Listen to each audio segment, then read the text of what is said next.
దర్శన్ దర్శన్ వాళ్ళ పెద్దనాన్న వాళ్ళ పెద్దమ్మ మరియు అందరికీ భోజనం వడ్డిస్తూ ఉంటుంది. మరియు అనన్యకి వాళ్ళ పెద్దమ్మ భోజనం పెడుతూ ఉంటుంది. ఈలోపే శరణ్యకి ఒక కాల్ వస్తుంది. ఎవరని పోయి కాల్ లిఫ్ట్ చేసి చూడగా ఒక వాయిస్ వినిపిస్తుంది. అదేంటంటే, నీ మొగుడు దర్శన్తో పాటు నీ ఫ్యామిలీ మొత్తం చావబోతున్నారు అని అంటుంది. అప్పుడు శరణ్య కంగారుగా, ఎవరే నువ్వు, ఏం వాగుతున్నావు, అసలు నువ్వు ఎవరు అని గట్టిగా దబాయిస్తుంది శరణ్య.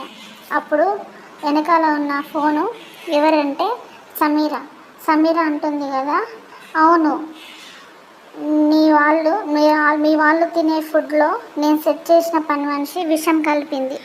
సో ఆ ఫుడ్ తిని మీ వాళ్ళందరూ చనిపోతారు అని చెప్పేసి శరణ్యతో సమీర గంభీరంగా చెప్తుంది.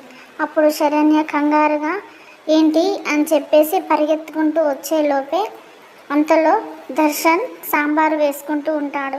పరిగెత్తుకుంటూ స్పీడ్గా వచ్చి సాంబారు గిన్నెను నెట్టేసరికి ఆ గిన్నెలో ఉన్న సాంబారు వేడిదిపోయి అనన్య చేతి మీద పడి కాలుతుంది. అప్పుడు అనన్య అమ్మో అని లేచి అరుస్తుంది. అసలు ఆ సాంబారు పడిన చేయి కాలిందా లేదా అందులో విషం ఉందా లేదా సమీర వాళ్ళని భయపెట్టడానికి ఆడిన నాటకమా, ఏం జరగబోతుందో అనేది రేపటి ఎపిసోడ్లో చూద్దాం.